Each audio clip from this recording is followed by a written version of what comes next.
ہم آپ سے گزارش کرتے ہیں کہ اس چینل کو آپ ضرور سبسکرائب کریں اور اپنے فرینڈز کے ساتھ ان ویڈیوز کو ضرور شیئر کریں۔ شروع نام سے اللہ کے جو بڑا مہربان نہایت رحم کرنے والا ہے۔ اور زمین پر چلنے والی کوئی مخلوق ایسی نہیں ہے جس کا رزق خدا کے ذمے نہ ہو۔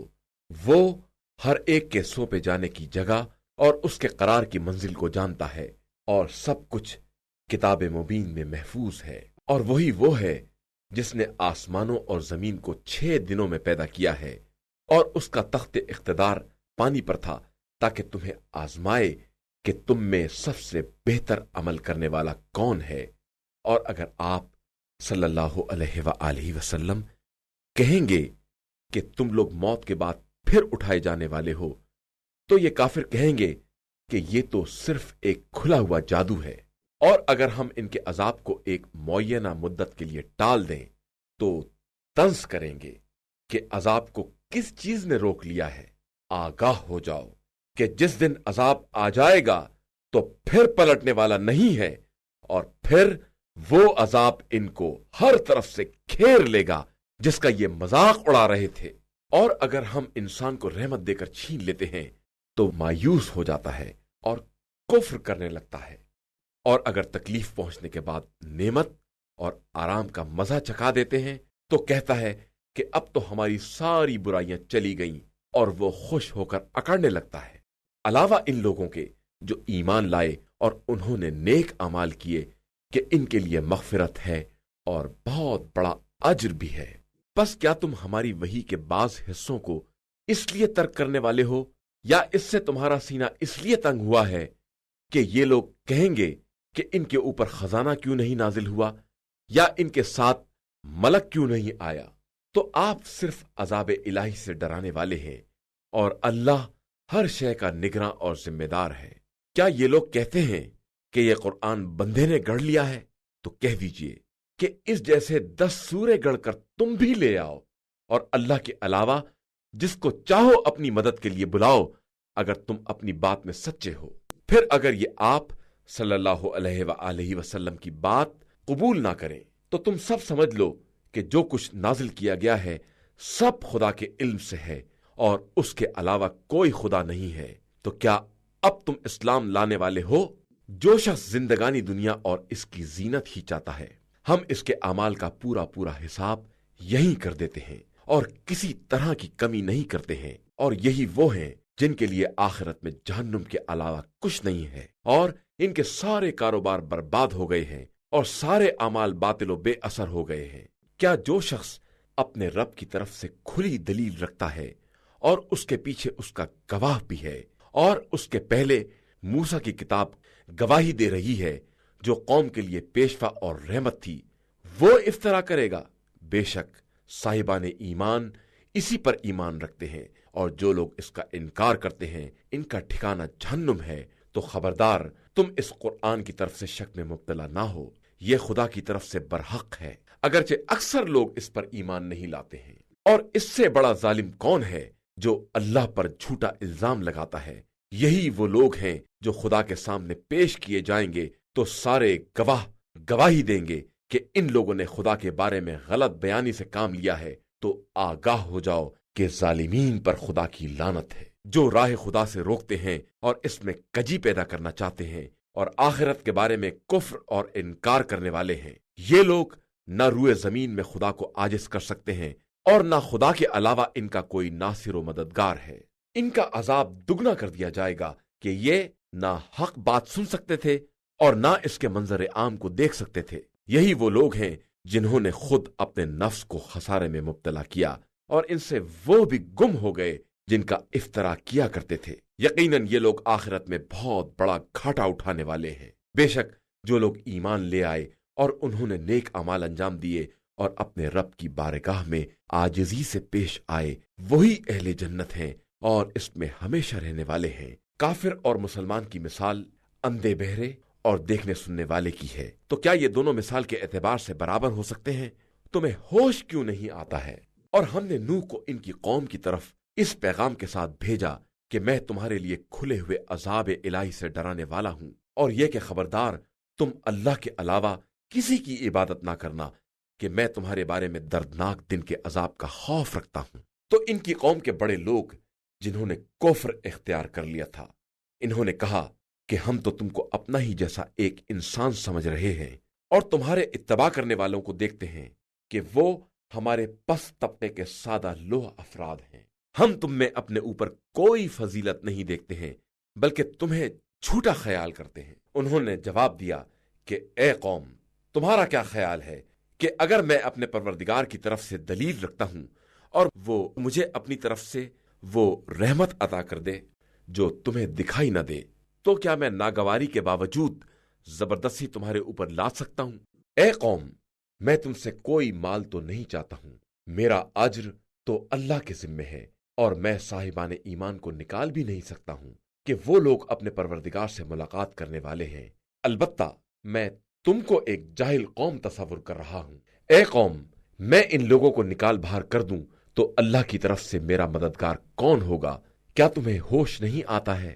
اور میں تم سے یہ بھی نہیں کہتا ہوں کہ میرے پاس تمام خدائی خزانے موجود ہیں، اور نہ ہر غیب کے جاننے کا دعویٰ کرتا ہوں، اور نہ یہ کہتا ہوں کہ میں فرشتہ ہوں، اور نہ جو لوگ تمہاری نگاہوں میں ذلیل ہیں ان کے بارے میں یہ کہتا ہوں کہ خدا انہیں خیر نہ دے گا۔ اللہ ان کے دلوں سے خوب باخبر ہے، میں ایسا کہہ دوں گا تو ظالموں میں شمار ہو جاؤں گا۔ ان لوگوں نے کہا کہ نوح، آپ نے ہم سے جھگڑا کیا اور بہت جھگڑا کیا، تو اب جس چیز کا وعدہ کر رہے تھے اسے لے آؤ اگر تم اپنے دعوے میں سچے ہو۔ نوح نے کہا کہ وہ تو خدا لے آئے گا اگر چاہے گا، اور تم اسے عاجز بھی نہیں کر سکتے ہو۔ اور میں تمہیں نصیحت بھی کرنا چاہوں تو میری نصیحت تمہارے کام نہیں آئے گی اگر خدا ہی تم کو گمراہی میں چھوڑ دینا چاہے۔ وہی تمہارا پروردگار ہے اور اسی کی طرف تم پلٹ کر جانے والے ہو۔ کیا یہ لوگ یہ کہتے ہیں کہ انہوں نے اپنے پاس سے گڑھ لیا ہے؟ تو آپ کہہ دیجئے، اگر میں نے گڑھا ہے تو اس کا جرم میرے ذمہ ہے، اور میں تمہارے جرائم سے بری اور بیزار ہوں۔ اور نوح کی طرف یہ وحی کی گئی کہ تمہاری قوم میں سے اب کوئی ایمان نہ لائے گا علاوہ ان کے جو ایمان لا چکے، لہذا تم ان کے افعال سے رنجیدہ نہ ہو، اور ہماری نگاہوں کے سامنے ہماری وحی کی نگرانی میں کشتی تیار کرو، اور ظالموں کے بارے میں مجھ سے بات نہ کرو کہ یہ سب غرق ہو جانے والے ہیں۔ اور نوح کشتی بنا رہے تھے، اور جب بھی قوم کی کسی جماعت کا گزر ہوتا تھا تو ان کا مذاق اڑاتے تھے۔ نوح نے کہا کہ اگر تم ہمارا مذاق اڑاؤ گے تو کل ہم اسی طرح تمہارا بھی مذاق اڑائیں گے۔ پھر عنقریب تمہیں معلوم ہو جائے گا کہ جس کے پاس عذاب آتا ہے اسے رسوا کر دیا جاتا ہے، اور پھر وہ عذاب دائمی ہی ہو جاتا ہے، یہاں تک کہ جب ہمارا حکم آ گیا اور تنور سے پانی ابلنے لگا تو ہم نے کہا کہ نوح، اپنے ساتھ ہر جوڑے میں سے 2 کو لے لو، اور اپنے اہل کو بھی لے لو، علاوہ ان کے جن کے بارے میں ہلاکت کا فیصلہ ہو چکا ہے، اور صاحبان ایمان کو بھی لے لو، اور ان کے ساتھ ایمان والے بہت ہی کم تھے۔ نوح نے کہا اب تم سب کشتی میں سوار ہو جاؤ، خدا کے نام کے سہارے اس کا بہاؤ بھی ہے اور ٹھہراؤ بھی، اور بے شک میرا پروردگار بڑا بخشنے والا مہربان ہے۔ اور وہ کشتی انہیں لے کر پہاڑوں جیسی موجوں کے درمیان چلی جا رہی تھی کہ نوح نے اپنے فرزند کو آواز دی جو الگ جگہ پر تھا کہ فرزند، ہمارے ساتھ کشتی میں سوار ہو جا اور کافروں میں نہ ہو جا۔ اس نے کہا میں عنقریب پہاڑ پر پناہ لے لوں گا، وہ مجھے پانی سے بچا لے گا۔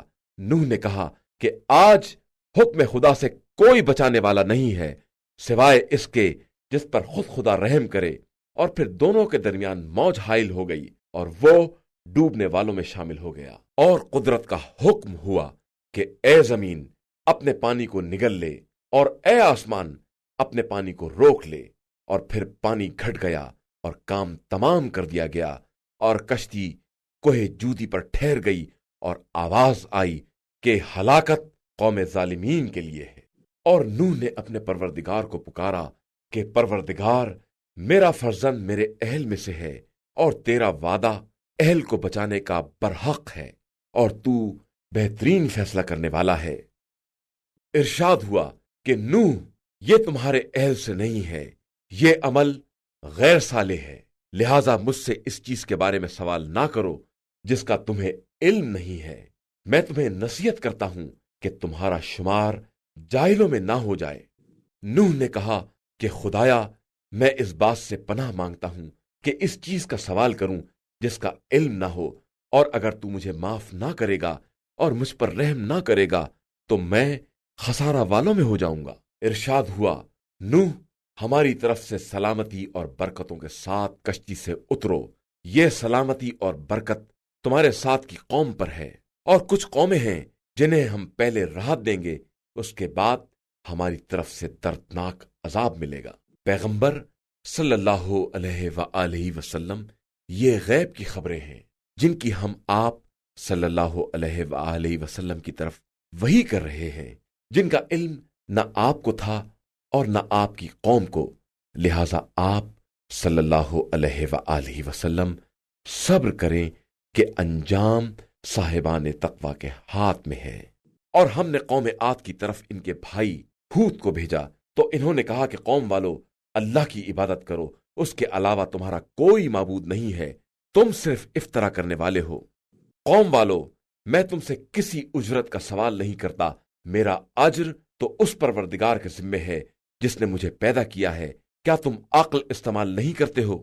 اے قوم، خدا سے استغفار کرو، اس کے بعد اس کی طرف ہمتن متوجہ ہو جاؤ، وہ آسمان سے موسلا دھار پانی برسائے گا اور تمہاری موجودہ قوت میں قوت کا اضافہ کر دے گا، اور خبردار مجرموں کی طرح منہ نہ پھیر لینا۔ ان لوگوں نے کہا کہ اے ہود، تم کوئی معجزہ تو لائے نہیں، اور ہم صرف تمہارے کہنے پر اپنے خداؤں کو چھوڑنے والے اور تمہاری بات پر ایمان لانے والے نہیں ہیں، ہم صرف یہ کہنا چاہتے ہیں کہ ہمارے خداؤں میں سے کسی نے آپ کو دیوانہ بنا دیا ہے۔ ہود نے کہا کہ میں خدا کو گواہ بنا کر کہتا ہوں، اور تم بھی گواہ رہنا کہ میں تمہارے شرک سے بیزار ہوں، لہذا تم سب مل کر میرے ساتھ مکاری کرو اور مجھے مہلت نہ دو۔ میرا اعتماد پروردگار پر ہے جو میرا اور تمہارا سب کا خدا ہے، اور کوئی زمین پر چلنے والا ایسا نہیں ہے جس کی پیشانی اس کے قبضے میں نہ ہو، میرے پروردگار کا راستہ بالکل سیدھا ہے۔ اس کے بعد بھی انحراف کرو تو میں نے خدائی پیغام کو پہنچا دیا ہے، اب خدا تمہاری جگہ پر دوسری قوموں کو لے آئے گا اور تم اس کا کچھ نہیں بگاڑ سکتے ہو، بے شک میرا پروردگار ہر شے کا نگراں ہے۔ اور جب ہمارا حکم آ گیا تو ہم نے ہود اور ان کے ساتھ ایمان لانے والوں کو اپنی رحمت سے بچا لیا اور انہیں سخت عذاب سے نجات دے دی۔ یہ قوم عاد ہے جس نے پروردگار کی آیتوں کا انکار کیا، اس کے رسولوں کی نافرمانی کی اور ہر ظالم و سرکش کا اتباع کر لیا، اور اس دنیا میں بھی اور قیامت میں بھی ان کے پیچھے لعنت لگا دی گئی ہے۔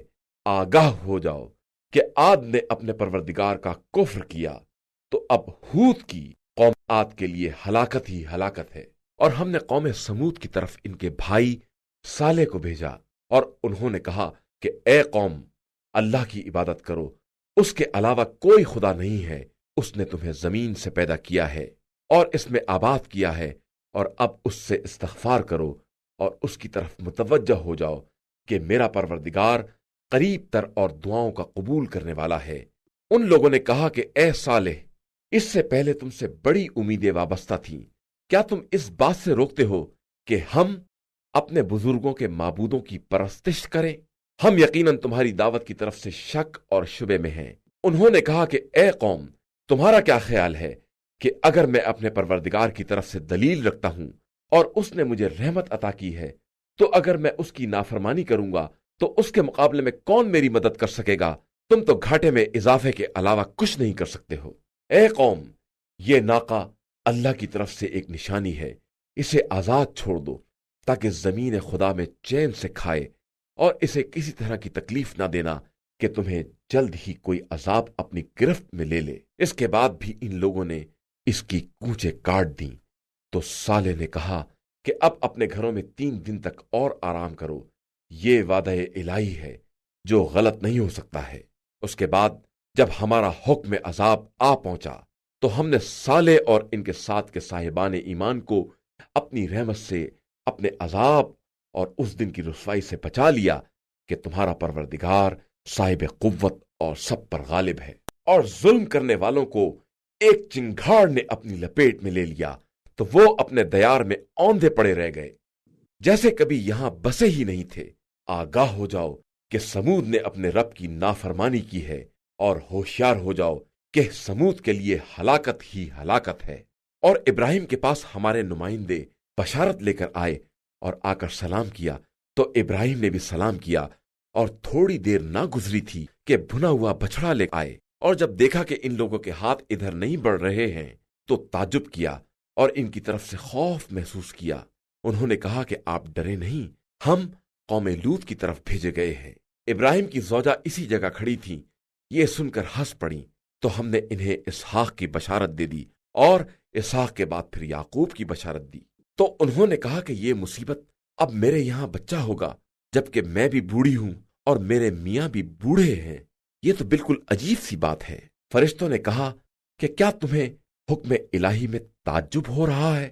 اللہ کی رحمت اور برکت تم گھر والوں پر ہے، وہ قابل حمد اور صاحب مجد و بزرگی ہے۔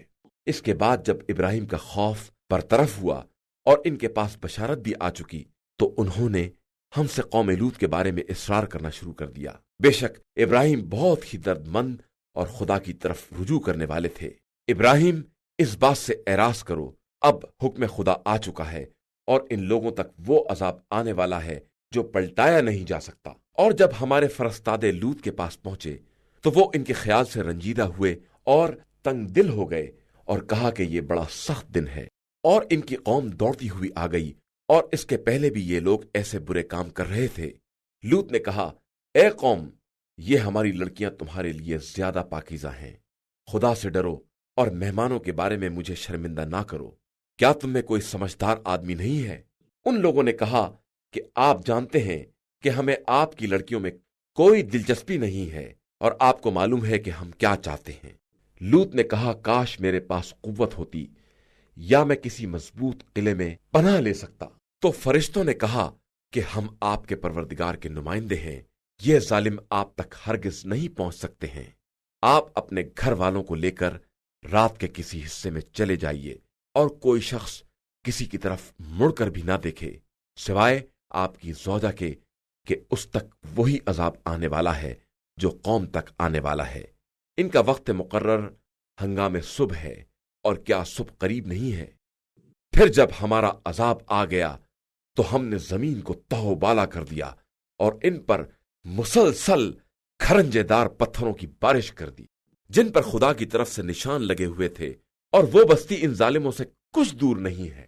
اور ہم نے مدین کی طرف ان کے بھائی شعیب کو بھیجا، تو انہوں نے کہا کہ اے قوم، اللہ کی عبادت کر کہ اس کے علاوہ تیرا کوئی خدا نہیں ہے، اور خبردار ناپ تول میں کمی نہ کرنا، کہ میں تمہیں بھلائی میں دیکھ رہا ہوں، اور میں تمہارے بارے میں اس دن کے عذاب سے ڈرتا ہوں جو سب کو احاطہ کر لے گا۔ اے قوم، ناپ تول میں انصاف سے کام لو، اور لوگوں کو کم چیزیں مت دو، اور روئے زمین میں فساد مت پھیلاتے پھرو۔ اللہ کی طرف کا ذخیرہ تمہارے حق میں بہت بہتر ہے، اگر تم صاحبان ایمان ہو، اور میں تمہارے معاملات کا نگراں اور ذمہ دار نہیں ہوں۔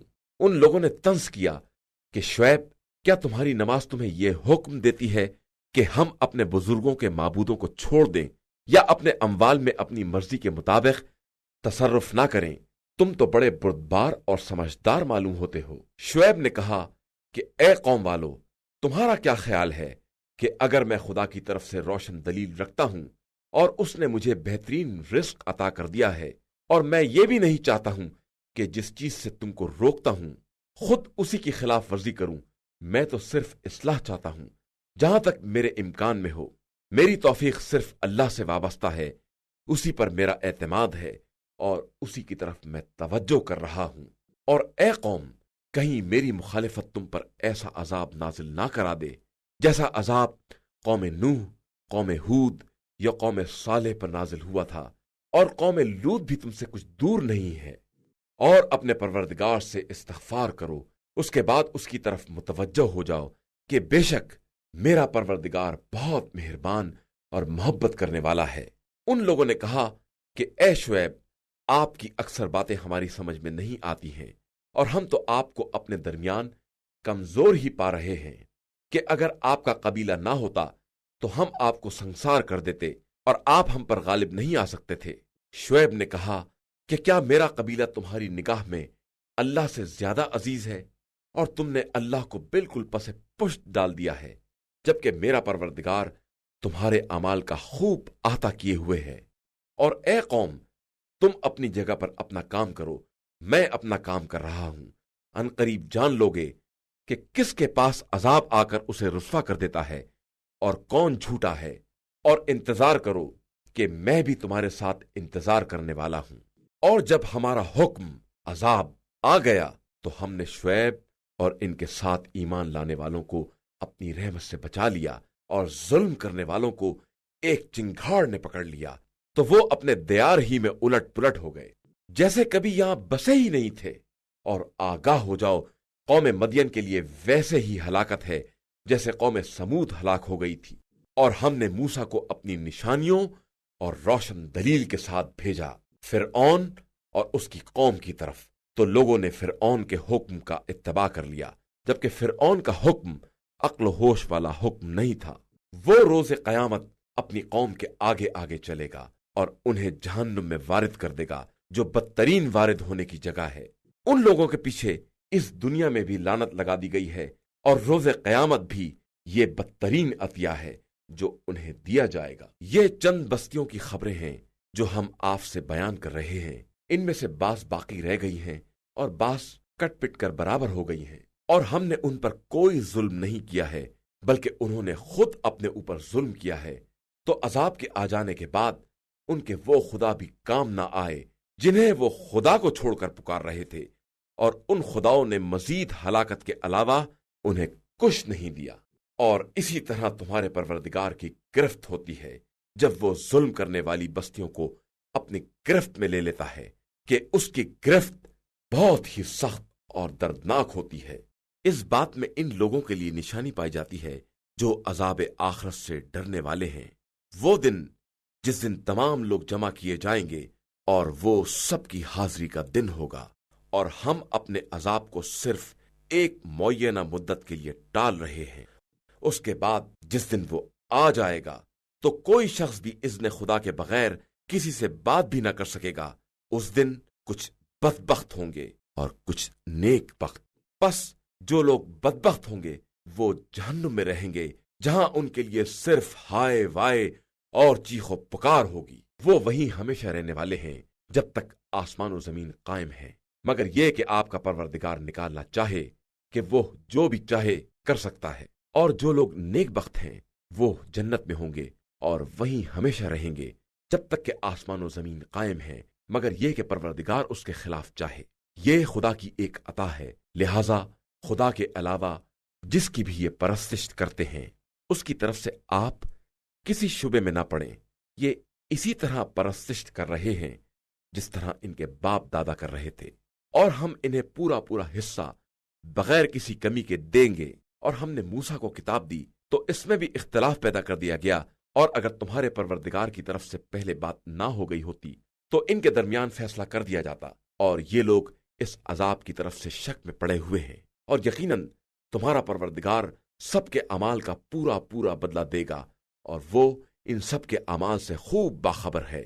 لہذا آپ کو جس طرح حکم دیا گیا ہے اسی طرح استقامت سے کام لیں، اور وہ بھی جنہوں نے آپ کے ساتھ توبہ کر لی ہے، اور کوئی کسی طرح کی زیادتی نہ کرے، کہ خدا سب کے اعمال کو خوب دیکھنے والا ہے۔ اور خبردار، تم لوگ ظالموں کی طرف جھکاؤ اختیار نہ کرنا، کہ جہنم کی آگ تمہیں چھو لے گی، اور خدا کے علاوہ کوئی تمہارا سرپرست نہیں ہوگا، اور تمہاری مدد بھی نہیں کی جائے گی۔ اور پیغمبر آپ صلی اللہ علیہ وآلہ وسلم دن کے دونوں حصوں میں اور رات گئے نماز قائم کریں، کہ نیکیاں برائیوں کو ختم کر دینے والی ہیں، اور یہ ذکر خدا کرنے والوں کے لیے ایک نصیحت ہے۔ اور آپ صلی اللہ علیہ وآلہ وسلم صبر سے کام لیں، کہ خدا نیک عمل کرنے والوں کے اجر کو ضائع نہیں کرتا ہے۔ تو تمہارے پہلے والے زمانوں اور نسلوں میں ایسے صاحبان عقل کیوں نہیں پیدا ہوئے جو لوگوں کو زمین میں فساد پھیلانے سے روکتے،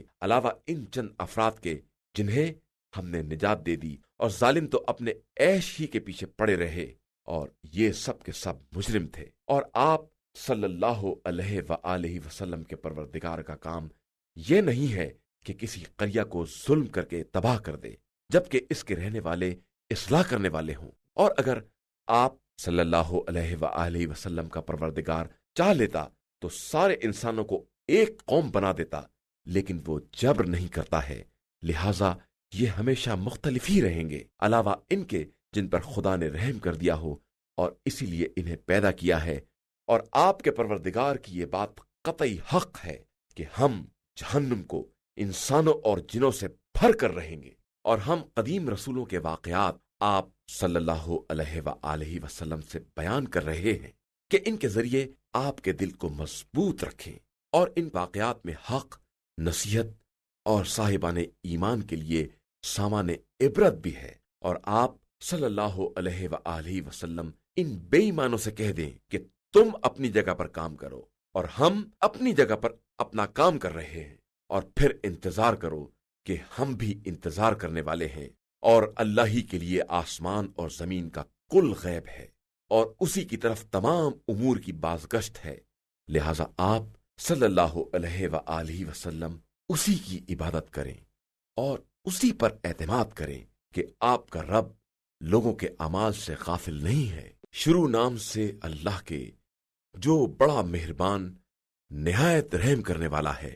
الف لام را، یہ کتاب مبین کی آیتیں ہیں۔ ہم نے اسے عربی قرآن بنا کر نازل کیا ہے کہ شاید تم لوگوں کو عقل آ جائے۔ پیغمبر، ہم آپ صلی اللہ علیہ وآلہ وسلم کے سامنے ایک بہترین قصہ بیان کر رہے ہیں جس کی وحی اس قرآن کے ذریعے آپ صلی اللہ علیہ وآلہ وسلم کی طرف کی گئی ہے، اگرچہ اس سے پہلے آپ صلی اللہ علیہ وآلہ وسلم اس کی طرف سے بے خبر لوگوں میں تھے۔ اس وقت کو یاد کرو جب یوسف نے اپنے والد سے کہا کہ بابا، میں نے خواب میں 11 ستاروں اور آفتاب و مہتاب کو دیکھا ہے، اور یہ دیکھا ہے کہ یہ سب میرے سامنے سجدہ کر رہے ہیں۔ یعقوب نے کہا کہ بیٹا، خبردار، اپنا خواب اپنے بھائیوں سے بیان نہ کرنا کہ وہ لوگ الٹی سیدھی تدبیروں میں لگ جائیں گے، کہ شیطان انسان کا بڑا کھلا ہوا دشمن ہے، اور اسی طرح تمہارا پروردگار تمہیں منتخب کرے گا اور تمہیں باتوں کی تعویل سکھائے گا، اور تم پر اور یعقوب کی دوسری اولاد پر اپنی نعمت کو تمام کرے گا، جس طرح تمہارے دادا پردادا ابراہیم اور اسحاق پر تمام کر چکا ہے۔ بے شک تمہارا پروردگار بڑا جاننے والا اور صاحب حکمت ہے۔ یقیناً یوسف اور ان کے بھائیوں کے واقعہ میں سوال کرنے والوں کے لیے بڑی نشانیاں پائی جاتی ہیں۔ جب ان لوگوں نے کہا کہ یوسف اور ان کے بھائی ابن یامین ہمارے باپ کی نگاہ میں زیادہ محبوب ہیں، حالانکہ ہماری ایک بڑی جماعت ہے، یقیناً ہمارے ماں باپ ایک کھلی ہوئی گمراہی میں مبتلا ہیں، تم لوگ یوسف کو قتل کر دو یا کسی زمین میں پھینک دو تو باپ کا رخ تمہاری ہی طرف ہو جائے گا، اور تم سب ان کے بعد صالح قوم بن جاؤ گے۔ ان میں سے ایک شخص نے کہا کہ یوسف کو قتل نہ کرو بلکہ کسی اندھے کنویں میں ڈال دو تاکہ کوئی قافلہ اٹھا لے جائے، اگر تم کچھ کرنا ہی چاہتے ہو۔ ان لوگوں نے یعقوب سے کہا کہ بابا، کیا بات ہے کہ آپ یوسف کے بارے میں ہم پر بھروسہ نہیں کرتے ہیں، حالانکہ ہم ان پر شفقت کرنے والے ہیں۔ کل ہمارے ساتھ بھیج دیجئے، کچھ کھائے پیے اور کھیلے، اور ہم تو اس کی حفاظت کرنے والے موجود ہی ہیں۔ یعقوب نے کہا، مجھے اس کا لے جانا تکلیف پہنچاتا ہے، اور میں ڈرتا ہوں کہ کہیں اسے بھیڑیا نہ کھا جائے اور تم غافل ہی رہ جاؤ۔ اور ان لوگوں نے کہا کہ اگر اسے بھیڑیا کھا گیا اور ہم سب اس کے بھائی ہی ہیں تو ہم بڑے خسارہ والوں میں ہو جائیں گے۔ اس کے بعد جب وہ سب یوسف کو لے گئے اور یہ طے کر لیا کہ انہیں اندھے کنویں میں ڈال دیں، اور ہم نے یوسف کی طرف وحی کر دی کہ عنقریب تم ان کو اس سازش سے باخبر کرو گے اور انہیں خیال بھی نہ ہوگا۔ اور وہ لوگ رات کے وقت باپ کے پاس روتے پیٹتے آئے، کہنے لگے، بابا، ہم دوڑ لگانے چلے گئے اور یوسف کو اپنے سامان کے پاس چھوڑ دیا تو ایک بھیڑیا آ کر انہیں کھا گیا، اور آپ ہماری بات کا یقین نہ کریں گے چاہے ہم کتنے ہی سچے کیوں نہ ہوں، اور یوسف کے کرتے پر جھوٹا خون لگا کر لے آئے۔ یعقوب نے کہا کہ یہ بات صرف تمہارے دل نے گڑھی ہے، لہذا میرا راستہ صبر جمیل کا ہے، اور اللہ تمہارے بیان کے مقابلے میں میرا مددگار ہے۔ اور وہاں ایک قافلہ آیا جس کے پانی نکالنے والے نے اپنا ڈول کنویں میں ڈالا تو آواز دی، ارے واہ، یہ تو بچہ ہے، اور اسے ایک قیمتی سرمایہ سمجھ کر چھپا لیا، اور اللہ ان کے اعمال سے خوب باخبر ہے۔ اور ان لوگوں نے یوسف کو معمولی قیمت پر بیچ ڈالا، چند درہم کے عوض، اور وہ لوگ تو ان سے بیزار تھے ہی۔ اور مصر کے جس شخص نے انہیں خریدا تھا، اس نے اپنی بیوی سے کہا کہ اسے عزت و احترام کے ساتھ رکھو، شاید یہ ہمیں کوئی فائدہ پہنچائے یا ہم اسے اپنا فرزند بنا لیں۔ اور اس طرح ہم نے یوسف کو زمین میں اقتدار دیا، اور تاکہ اس طرح انہیں خوابوں کی تعبیر کا علم سکھائیں، اور اللہ اپنے کام پر غلبہ رکھنے والا ہے۔ یہ اور بات ہے کہ اکثر لوگوں کو اس کا علم نہیں ہے۔ اور جب یوسف اپنی جوانی کی عمر کو پہنچے تو ہم نے انہیں حکم اور علم عطا کر دیا کہ ہم اسی طرح نیک عمل کرنے والوں کو جزا دیا کرتے ہیں۔ اور اس نے ان سے اظہار محبت کیا جس کے گھر میں یوسف رہتے تھے، اور دروازے بند کر دیے، اور کہنے لگی، لو آؤ۔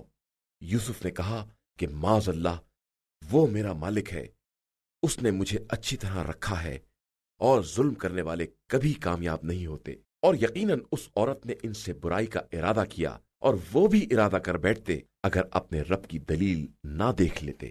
یہ تو ہم نے اس طرح کا انتظام کیا کہ ان سے برائی اور بدکاری کا رخ موڑ دیں کہ وہ ہمارے مخلص بندوں میں سے تھے۔ اور دونوں نے دروازے کی طرف سبقت کی، اور اس نے ان کا کرتا پیچھے سے پھاڑ دیا، اور دونوں نے اس کے سردار کو دروازے ہی پر دیکھ لیا۔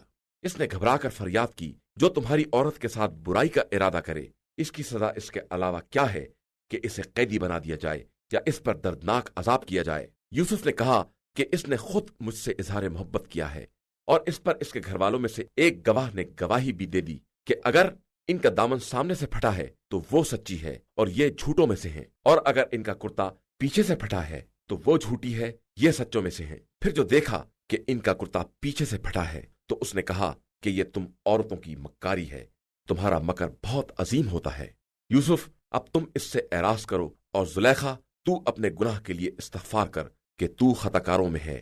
اور پھر شہر کی عورتوں نے کہنا شروع کر دیا کہ عزیز مصر کی عورت اپنے جوان کو اپنی طرف کھینچ رہی تھی، اور اسے اس کی محبت نے مدہوش بنا دیا تھا۔ ہم یہ دیکھ رہے ہیں کہ یہ عورت بالکل ہی کھلی ہوئی گمراہی میں ہے۔ پھر جب زلیخا نے ان عورتوں کی مکاری اور تشہیر کا حال سنا تو بلا بھیجا، اور ان کے لیے پرتکلف دعوت کا انتظام کر کے مسند لگا دی، اور سب کو ایک ایک چھری دے دی، اور یوسف سے کہا کہ تم ان کے سامنے سے نکل جاؤ۔ پھر جیسے ہی ان لوگوں نے دیکھا تو بڑا حسین و جمیل پایا، اور اپنے ہاتھ کاٹ ڈالے، اور کہا کہ ماشاء اللہ، یہ تو آدمی نہیں ہے بلکہ کوئی محترم فرشتہ ہے۔ زلیخا نے کہا کہ یہی وہ ہے جس کے بارے میں تم لوگوں نے میری ملامت کی ہے، اور میں نے اسے کھینچنا چاہا تھا کہ یہ بچ کر نکل گیا، اور جب میری بات نہیں مانی تو اب قید کیا جائے گا اور ذلیل بھی ہوگا۔ یوسف نے کہا کہ پروردگار، یہ قید مجھے اس کام سے زیادہ محبوب ہے جس کی طرف یہ لوگ دعوت دے رہی ہیں، اور اگر تو ان کے مکر کو میری طرف سے موڑ نہ دے گا